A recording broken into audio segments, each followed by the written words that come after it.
നമുക്ക് തട്ടയച്ച് കഴിഞ്ഞാൽ അകത്തെ ഇലക്ട്രിക്കൽ വർക്കുകളൊക്കെ നമുക്ക് സ്റ്റാർട്ട് ചെയ്യാം. ഇലക്ട്രീഷ്യനും അതുപോലെ ക്ലയൻറ്റും ആദ്യമേ സംസാരിച്ചിരിക്കേണ്ട പ്രധാനപ്പെട്ട സമയമാണിത്. ഇപ്പോൾ ഇവിടെ നമ്മൾ ബെഡ്റൂമിൻ്റെ സ്വിച്ച് ബോർഡ് മാർക്ക് ചെയ്തിട്ടുണ്ട്. നമ്മുടെ 16-ാമത്തെയാണ്. ഇതൊക്കെ ഡ്രോയിങ്ങിൽ ആദ്യമേ സ്പെസിഫൈ ചെയ്തുകൊണ്ടിരിക്കണം. അതുപോലെ സൈഡ് ടേബിളിനുള്ളത് 50 സെൻറ്റിമീറ്ററിൽ. ഇപ്പോൾ ഈ ലൈൻ സെറ്റ് ചെയ്തിരിക്കുന്നത് 120 സെൻറ്റിമീറ്ററിലാണ്. ലെസർ ലെവൽ വെച്ച കാരണം തന്നെ നമുക്ക് എല്ലായിടത്തും താഴെ ഇവിടെ മാർക്ക് ചെയ്തിട്ടുണ്ട്. ഫ്ലോറിൻ്റെ ഫിനിഷ് ലെവൽ എവിടെയൊക്കെ ഉണ്ടോ അവിടെയൊക്കെ നമ്മൾ മാർക്ക് ചെയ്തിട്ടുണ്ട്.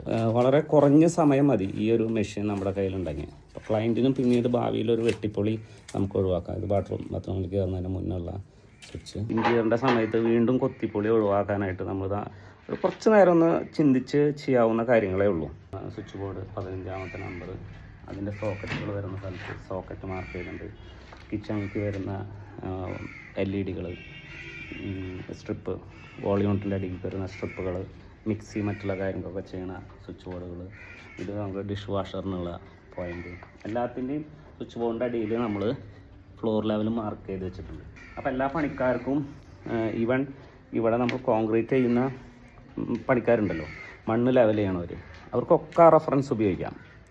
എല്ലാ പണിക്കാർക്കും അവരുടെ പണി ലാഭമാണ്, നമുക്ക് തെറ്റ് പറ്റില്ല. അപ്പോൾ നമ്മുടെ പൈസ കുറേ നഷ്ടപ്പെടില്ല, പണിക്കാർക്കാണെങ്കിൽ പെട്ടെന്ന് പണി തീർത്ത് പോകാനും പറ്റും. ഇത് ഇങ്ങനെ എഴുതുന്നതുകൊണ്ടുള്ള മെച്ചം എന്താണെന്ന് വെച്ച് കഴിഞ്ഞാൽ ക്ലയൻറ്റും കോൺട്രാക്ടറും തമ്മിലുള്ള തർക്കങ്ങൾ കുറേ ഒഴിവാക്കാൻ പറ്റും. ഉദാഹരണത്തിന് ഇത് ഇവിടെ അല്ല വേണ്ടിയിരുന്നത്, അത് അവിടെയാണ് വേണ്ടിയിരുന്നത്.